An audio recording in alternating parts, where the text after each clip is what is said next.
Hey gorgeous, it's Ker-leen. Thank you so much for tuning back into my channel. In today's video, we are doing a maceration update on some of my Arabian fragrances. Since discovering Arabian fragrances, I have been so thoroughly impressed with the quality and quite shocked at how affordable they are. And I have purchased quite a bit because it's been so much fun exploring these Arabian houses and all of these different amazing perfumes. Most of my purchases have gone extremely well, some have gone bad, and some fragrances needed a little bit more time. Per the request of my beautiful subscribers, I'm here with an update on how these fragrances smell a month, 2 months, 3 months later. So if you're interested in hearing my thoughts, then please stay tuned.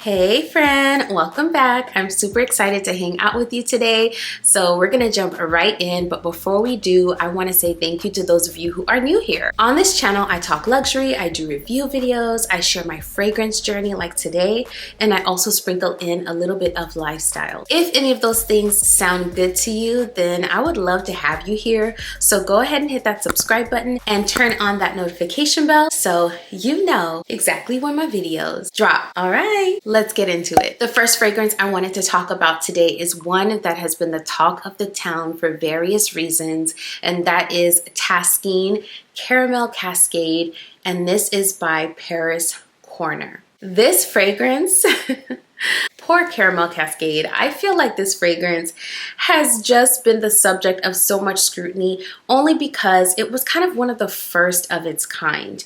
And what I mean by that is this is supposed to be a dupe for the very popular viral Bianco Latte, which is an amazing fragrance. And in my opinion, this fragrance by Paris Corner was inspired by Bianco Latte. Now, because this one was the first, it's definitely gotten a lot of scrutiny. Some people love it, some people hate it, some people are somewhere in between, and I happen to be one of the people that actually love this fragrance. So what I'm going to do is I'm going to link the video where I reviewed this fragrance and you can hear all of my initial thoughts on it. I also came back with a few different updates on this fragrance, and I guess you can consider this another update months and months down the line.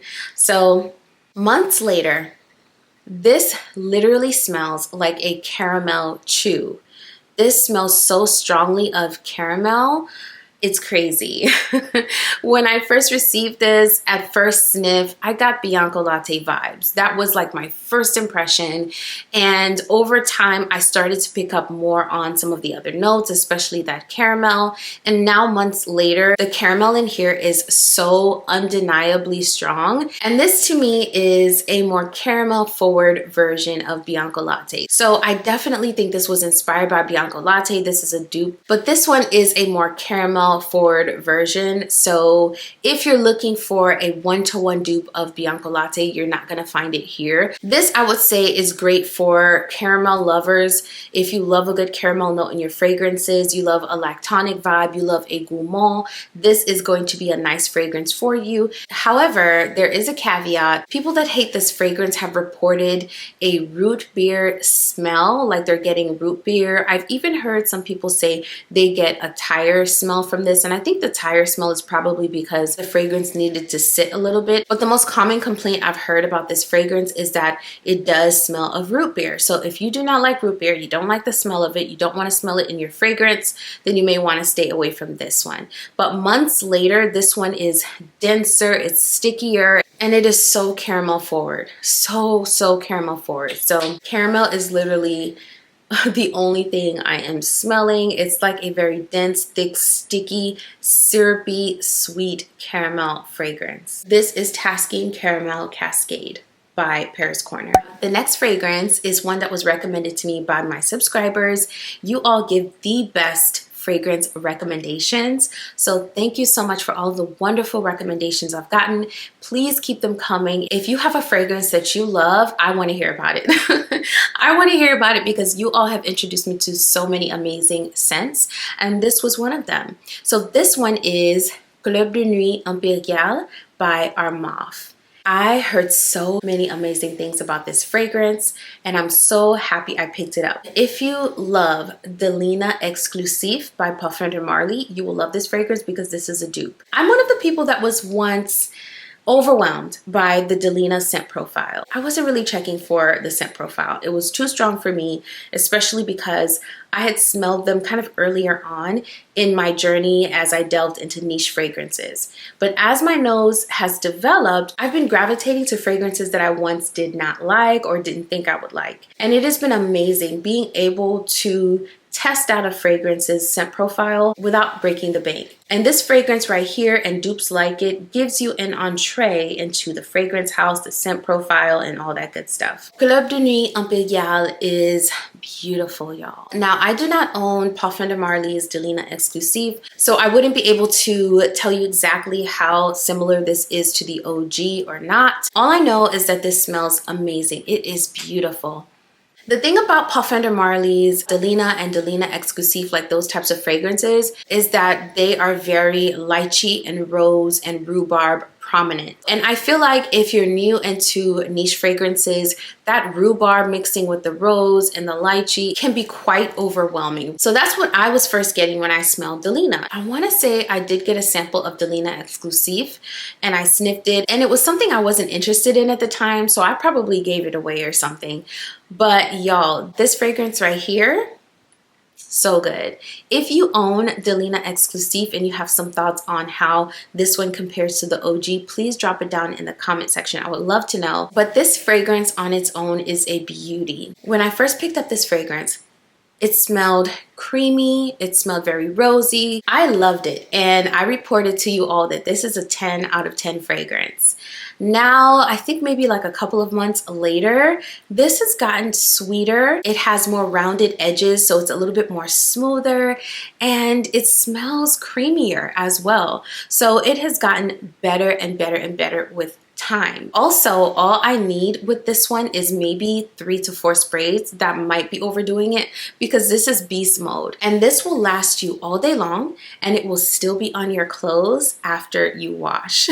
I cannot say enough wonderful things about this fragrance.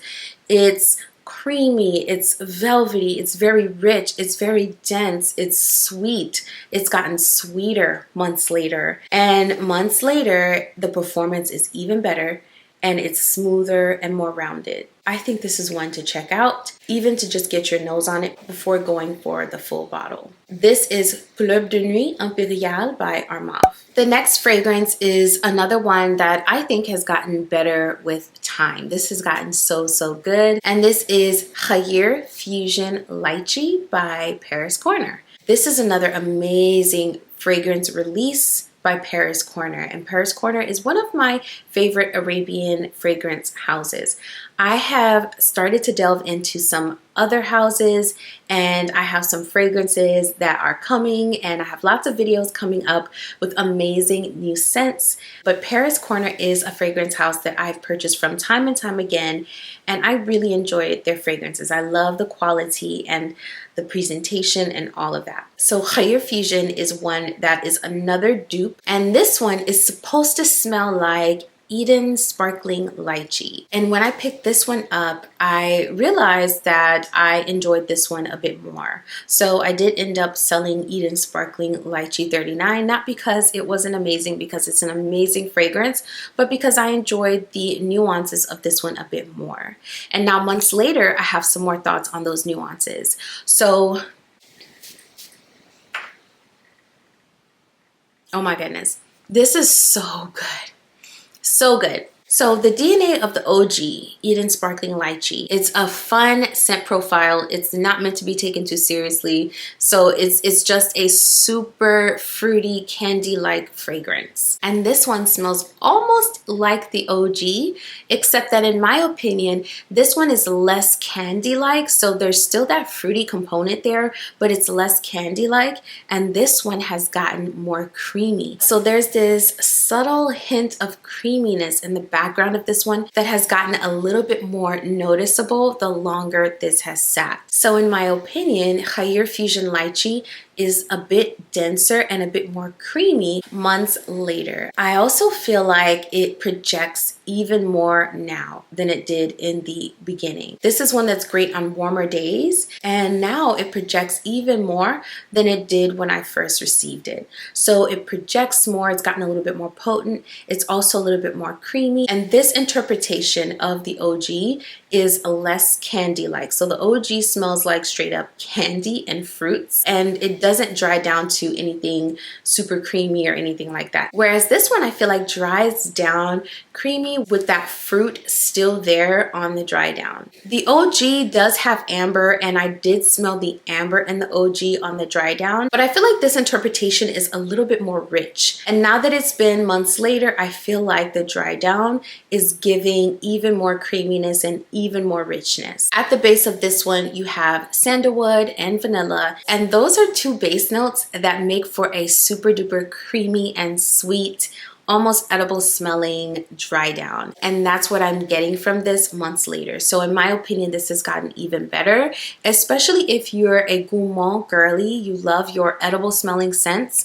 I think you will love the way that this matures over time. So maceration update on Hawa Fusion Lychee is that it is even better. Even better. All right, so this next one is another one that has gotten better with time. I was sort of waiting for this one to show me a little bit more. I loved this one initially, and I just had high hopes for this one that it would get better and better with time, and it has done just that. This one is Hawa Pink by Zamaya. Hawa Pink is one that when I first received it, it was giving almost the same effect as Parfum de Marly's Delina Exclusive, except that this one I felt was a little less water-like and a little bit more earthy. I wasn't getting those watery notes that I got in the OG. I feel like the OG is a little bit more thirst quenching in nature, a little bit more watery at the mid, and this one just wasn't giving that. Now, this one is one of my newer fragrances, so it hasn't had months and months to mature, but I have noticed a major difference with this fragrance that I wanted to point out. It's also a difference that one of my subbies pointed out that they noticed as this sat in their collection, and I noticed the same thing. So I definitely wanted to chat a little bit about this one in this video. So I'm gonna spray Hawa Pink on my arm here. I don't have anything on my arm. This is so good, y'all. It smells amazing. Okay, so now this has gotten a little bit lighter. It's gotten a little less earthy. I feel like the notes in this fragrance have settled a little bit, and so it's not giving me quite as much of that earthy vibe that it was giving in the beginning. Instead, I feel like I sort of pick up something a little fresher from this fragrance now. Now, on the whole, this is a fresh fragrance. So generally speaking, this is a fresh type of scent, but compared to the OG, it was not giving me that transparent, watery nature. And now, although it's not quite giving the exact same transparent, watery nature, it is giving a bit more freshness and a little less earthiness. And also, I noticed that this fragrance is a little sweeter now too. So in my opinion, Hawa Pink is even closer to the OG now as it sat a little bit than when I first reviewed it. I will link the video where I first talked about the differences here for you so you can go back and reference that. But today I feel like this fragrance is even closer to the OG than my initial review. So this is maturing quite nicely. I can't wait to see what this smells like in maybe another couple of months or so, because this is really nice now. So if you want to get close to the OG, I would highly recommend Hawa Pink by Zamaya. This next fragrance is one that I have given a little bit of time to, but in my opinion, this one has gotten slightly better, but not much of a change here. And I wanted to talk about that because if you purchase this fragrance expecting it to mature into something even better and noticeably different, you're probably going to be disappointed. And the fragrance I'm talking about is Kissa Pink by Paris Corner. So initially for me, Kissa Pink, what I smelled when I sprayed this was not what was reflected in the notes. This one is supposed to have apple and coconut and jasmine and rose. It's supposed to have cedar wood and patchouli, sandalwood, and vanilla, and some sugar at the base. And I was just getting something that smelled like a chalky, sugary sweet candy. That's literally all I was picking up at first. As this one has gotten more mature, I do now pick up the apple and the coconut. But besides that, that's pretty much all I pick up. It's apple, it's coconut, and it's sugar. And those are the notes that are most prominent to my nose. This is not the type of fragrance that I enjoy wearing on its own, but it does make for a very good layering fragrance. So I like layering this fragrance with other scents. And I feel like when I layer it with other fragrances, it brings out a more sugary aspect to some of my other fragrances. So when I want that sugary sweetness, I bring this out. This is really nice for layering. However, on its own, as a fragrance that I just wear on its own, this has not gotten that much better to me, in my opinion. So anyways, I feel like I've rambled a lot about Kissa Pink, but Kissa Pink is one that has gotten slightly better, meaning that now I can tell that the apple is there, I can tell the coconut is there, and of course I'm still picking up that sugar note, but I'm not really picking up much else. It didn't improve drastically, and it's just an okay fragrance in my opinion. So I really hope that helps you. This is Kissa Pink by Paris Corner. All right, friend, if you're still here, thank you so much for still being here. I'm so grateful for you. If you enjoyed this video, if you found it helpful, don't forget to hit the like button on your way out, because that really helps my channel continue to grow. And if you love fragrance content, I make a lot of it on this channel, and I would love to have you be a part of the family. So don't forget to hit that subscribe button and turn on those notifications so you never miss another video. Before I go today, I wanted to remind you not to let the standards and the status quo of the world around you trick you out of the blessings that God has for you in your life. All of us are uniquely and wonderfully made. But sometimes when we look around at what is being promoted, at the beauty standards and the financial standards and just the status quo in general, we can begin to feel like we need to morph and change to fit certain spaces. But I challenge you today to seek out what makes you you. Seek out how God can use that talent or that gift, that thing that makes you unique. Seek out how He can use that gift to serve those around you on a daily basis. For example, something that comes to mind is if you've once been told that you are extra, you're always doing the most. That is probably a wiring that God gave you to always put your best foot forward. And you're probably someone that's into details. You're probably someone that puts 100% into everything that you do, to include your appearance or the way you come across. If you've been told that you are too reserved, like you're too quiet, you're too reserved, maybe you're someone that would be really great serving others in a listening capacity. You're probably someone that people come to for advice or just a listening ear because of that reservedness and because you tend to listen really well. That's what I mean by thinking about your unique qualities and looking at how can God use these qualities to help me be a better person and to help me serve others around me every single day. So I wanted to leave you with that bit of encouragement today. I will be over here doing the exact same thing. Thank you so much for watching this video. I will see you in the next one very soon. Bye.